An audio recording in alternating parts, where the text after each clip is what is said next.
அனைவருக்கும் தினம் ஒரு தகவல் சார்பாக இனிய வணக்கங்கள். இன்றைக்கி நம்ம பார்க்க போகிற பதிவு நாளை வந்திருக்கக்கூடிய சக்தி வாய்ந்த கார்த்திகை தீப திருநாளுடைய மிக மிக முக்கியமான பதிவு. கார்த்திகை மாதம் அப்படின்னாலே ஒளி நிறைந்த மாதம். ஒளி ரூபமாய் தீபச்சுடராய் இருக்கக்கூடிய நம்முடைய தெய்வத்தை நாம் வணங்குகின்ற இந்த ஒரு நாளானது நம்ம வாழ்க்கையில் இருக்கக்கூடிய எல்லா கஷ்டங்களையும் இருளையும் போக்குகின்ற ஒரு அற்புதமான ஒரு நாள். தமிழ் மாதத்தில் நமக்கு 8ஆவதாக வரக்கூடிய மாதம் தான் கார்த்திகை மாதம். நம்ம வாழ்க்கையில் நம்ம எட்ட வேண்டிய இலக்கு என்பதை காட்டக்கூடிய வழிகாட்டக்கூடிய ஒரு மாதமாக இருக்கிறதுனால தான் இந்த மாதத்தில் விளக்கு ஏற்றி நம்ம வழிபடுறோம். இந்த மாதத்தில் செய்யப்படுகின்ற தீப வழிபாடுகளுக்கு நிறைய சிறப்பான பலன்கள் நிச்சயமாக பெற்றுத்தரும் சொல்லிட்டு சாஸ்திரத்தில் நம்முடைய ஐதீகத்தில் சொல்லப்பட்டிருக்கு. அகையிருள் புறையிருள் இதை எல்லாத்தையும் நீக்கி ஆன்மீகத்துக்கான ஒரு வழியை காட்டக்கூடிய அற்புதமான இந்த மாதத்துடைய மிகச் சிறப்பான ஒரு விசேஷமே நாளை தினம் நம்முடைய வீடுகளில் கோவில்களில் ஏற்றக்கூடிய தீப வழிபாட்டு முறைதாங்க. இந்த நாள், இந்த ஒரு சக்தி வாய்ந்த நாளை நாளைக்கு காலையில் நம்ம செய்யக்கூடிய 2 முக்கியமான விஷயங்கள். எப்பயுமே ஏதாவது விசேஷமான நாட்கள், பௌர்ணமி, அமாவாசை இல்லை வேறு ஏதாவது அந்த விசேஷங்கள் வரப்போ நம்முடைய குளிக்கின்ற நீரில் சில பொருட்களை கலந்து குளிப்பது பழக்கம். அதே மாதிரி நாளைக்கு திருக்கார்த்திகை நாளுக்கு நம்ம குளிக்கின்ற நீரில் சில பொருட்களை கலந்து குளிக்கிறப்ப நல்லபடியான ஒரு தன ஆக்கர்ஷணம், நம்ம வாழ்க்கையில் இருக்கக்கூடிய கெட்டவைகள், இருள் இது எல்லாமே நீங்குங்கிற ஒரு ஐதீகமும் இருக்குது. அதே மாதிரி நம்ம நாளை காலை சொல்ல வேண்டிய சக்தி வாய்ந்த ஒருவரி மந்திரத்தை பற்றின அற்புதமான ஒரு பதிவு தாங்க இப்போ தெரிஞ்சுக்க போகிறோம். பதிவுக்குள்ளே போகிறதுக்கு முன்னாடி நம்முடைய சேனலை சப்ஸ்கிரைப் பண்ணாமல் பார்த்துட்ருக்கவங்க கண்டிப்பாக சப்ஸ்கிரைப் பண்ணிக்கோங்க. அப்போ தான் எங்களுடைய எல்லா நல்ல நல்ல பதிவுகளுமே உடனுக்குடனே வரும். பக்கத்தில் இருக்கக்கூடிய பெல் பட்டனை மறக்காமல் கிளிக் பண்ணிக்கோங்க. இப்போ பதிவை பார்க்கலாம். திருக்கார்த்திகையுடைய மிக மிக முக்கியமான தீப வழிபாடு இன்றைக்கி மாலை நேரத்தில் வந்திருக்கக்கூடிய பரணி தீப வழிபாடு. இந்த பரணி தீபமானது நிச்சயமாக எல்லாருடைய வீடுகளிலும் ஏற்றக்கூடிய ஒரு தீபம்.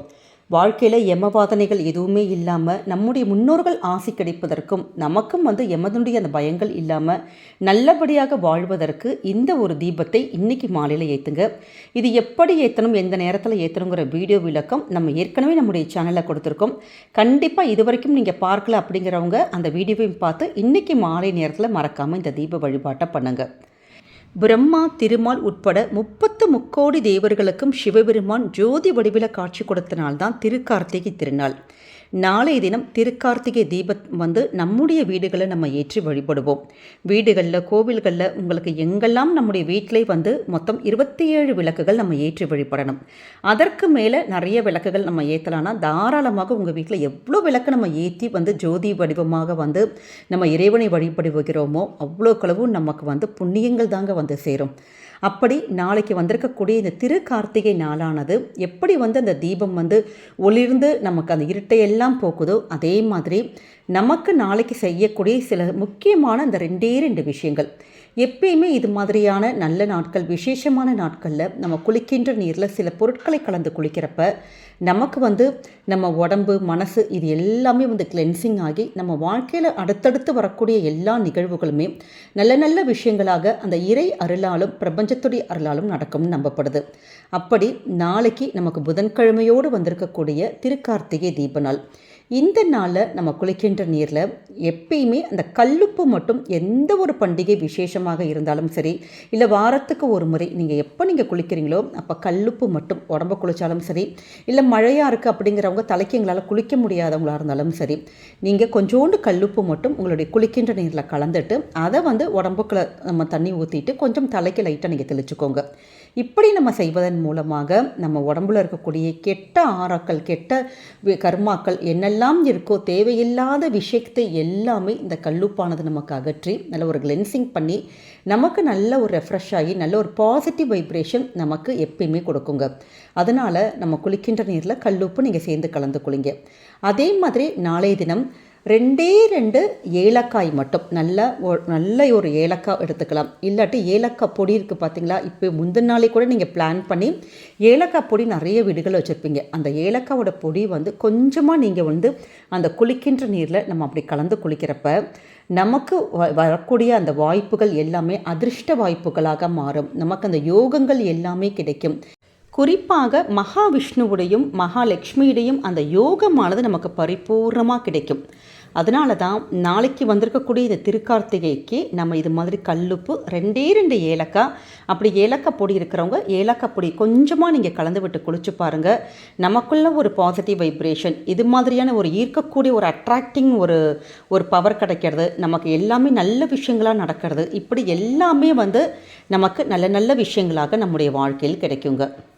அதே மாதிரி நாளைக்கு நிறைய பேர் விரதங்கள் இருப்போம். சிலருக்கு விரதங்கள் இருக்க முடியாத சூழலாக இருக்கும். அப்படி நீங்கள் விரதங்கள் இருந்தாலும் சரி, விரதங்கள் எங்களால் எடுக்க முடியாட்டியும் சரி, காலையில் குளிச்சுட்டு வந்த கையோட நீங்கள் நாளைக்கு சொல்ல வேண்டிய ஒரு வார்த்தை, மந்திர வார்த்தை என்னன்னு கேட்டிங்கன்னா, ஓம் நம சிவாய அண்ணாமலையானுக்கு அரோகரா.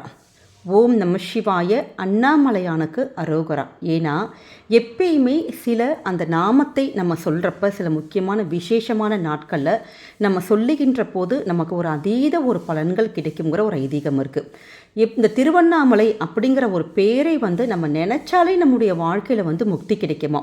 எப்படி காசியில் இறந்தா முக்தி கிடைக்கும், திருவாரூரில் பிறந்தா சிதம்பரத்தை அந்த தரிசித்தா முக்தி கிடைக்கும் அப்படின்னு சொல்கிறோமோ, அதே மாதிரி திருவண்ணாமலையை நம்ம மனசார நினச்சாலே முக்தி கிடைக்குமா? அப்படிப்பட்ட திருவண்ணாமலையில் நாளைக்கு நடக்கக்கூடிய அந்த திருக்கார்த்திகை தீப நாளன்னைக்கு அந்த அண்ணாமலையாரை நினச்சி அண்ணாமலையானுக்கு அரோகரா அப்படிங்கிற அந்த ஒரு வார்த்தையை காலையில் ஏந்திரிச்ச உடனே நீங்கள் 3 முறையோ 1 முறையோ 6 முறையோ அப்படி சொல்லி நம்ம வழிபடுறப்ப நிச்சயமாக மனசுக்குள்ளே என்ன ஒரு கஷ்டங்கள் இருந்தாலும், என்ன ஒரு வேண்டுதல்கள் இருந்தாலும், அதை அந்த அண்ணாமலையானை நினச்சி நீங்கள் வேண்டி கேட்டு பாருங்கள்.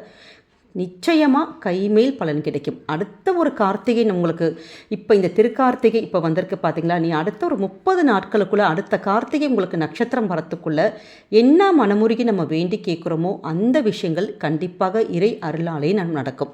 அதே மாதிரி திருக்கார்த்திகை, இந்த கார்த்திகை நட்சத்திரம் அப்படின்னாலே முருகப்பெருமானுக்கு ரொம்ப ரொம்ப உகந்தது. எப்படி சிவனுடைய வழிபாடுகள் இந்த டைம் நமக்கு இவ்வளோ முக்கியம்னு சொல்கிறோமோ, அதே மாதிரி முருகப்பெருமானுக்கு ரொம்ப ரொம்ப அதிசக்தி வாய்ந்த ஒரு விரத நாள் தான் இந்த கார்த்திகை நட்சத்திரம். அப்படி நாளைக்கு வந்திருக்கக்கூடிய இந்த நாளில் முருகப்பெருமானையும் நம்ம மனமுருகி வேண்டி ஓம் ஐம் ரீம் வேல்காக்க, ஓம் ஐம் ரீம் வேல்காக்க, இது முருகப்பெருமானுடைய சக்தி வாய்ந்த வேல் மந்திரம். யாரெல்லாம் முருகனை நம்ம வழிபடுறோமோ, மனசருகே நமக்கு ஒரு கஷ்டம் முருகா அப்படின்னு கேட்குறோமோ, முருகனுக்கு முன்னாடியே நம்ம வழிபடுகின்ற அந்த வேலானது முந்தி நம்மளை பாதுகாக்குங்கிற ஒரு ஐதீகம். அப்படிப்பட்ட வேலுடைய சக்தி மந்திரம் தாங்க இந்த மந்திரம். அதனால் இந்த 3 மந்திரத்தையும் ஓம் நம சிவாய அண்ணாமலையானுக்கு அரோகரா, ஓம் ஐம் ரீம் வேல்காக்க, இந்த 3 மந்திரத்தையும் காலையில் குளிச்சுட்டு வந்த கையோட வெறும் வயிற்றோடு நீங்கள் மனமுருகி அந்த திருவண்ணாமலையானையை முருகப்பெருமானையும் நினச்சி நீங்கள் மனசார வேண்டி கேட்டு பாருங்கள். என்ன வேண்டி கேட்குறீங்களோ, இல்லை என்ன கஷ்டங்கள் உங்களுக்கு மனசில் இருக்கோ, அந்த எல்லா கஷ்டங்களுமே அப்படியே ஒரு பெரிய அந்த மலை மாதிரி வந்த கஷ்டம் கூட ஒரு பனித்துளி மாதிரி கரைந்து போகும். அதனால் நாளைய தினம் நம்ம சொல்லுகின்ற சின்ன சின்ன வழிபாடுகளை நாளைக்கு மறக்காமல் நீங்கள் காலையில் செய்யுங்க. இப்போ இந்த பதிவை தாமதமாக தான் பார்த்தோமா, இந்த மந்திரத்தை நாங்கள் சாயங்காலம் போல் சொல்லலாமானா தாராளமாக தீபங்கள் ஏற்றப்ப, இல்லாட்டி நாளைக்கு நாள் முழுக்க கூட இந்த ஒரு மந்திரத்தை நம்ம சொல்லிக்கிட்டே இருக்கிறதுங்கிறது ரொம்ப ரொம்ப விசேஷம். அதனால் இந்த எளிமையான வழிபாட்டுகளை நாளைய தினம் நீங்கள் செய்யுங்க. நிச்சயமாக உங்களுடைய வாழ்க்கையில் என்றைக்குமே ஏற்றம் மட்டும்தாங்க. இந்த பதிவு கண்டிப்பாக உங்கள் எல்லாருக்குமே பிடிச்சிருக்கும்னு நினைக்கிறோம்.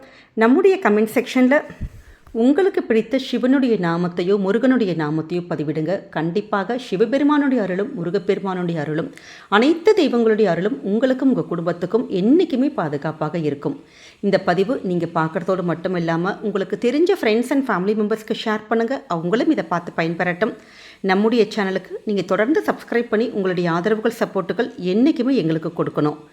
மீண்டும் வேறொரு நல்ல பதிவோடு உங்களை சந்திக்கிறோம். நன்றி, வணக்கம்.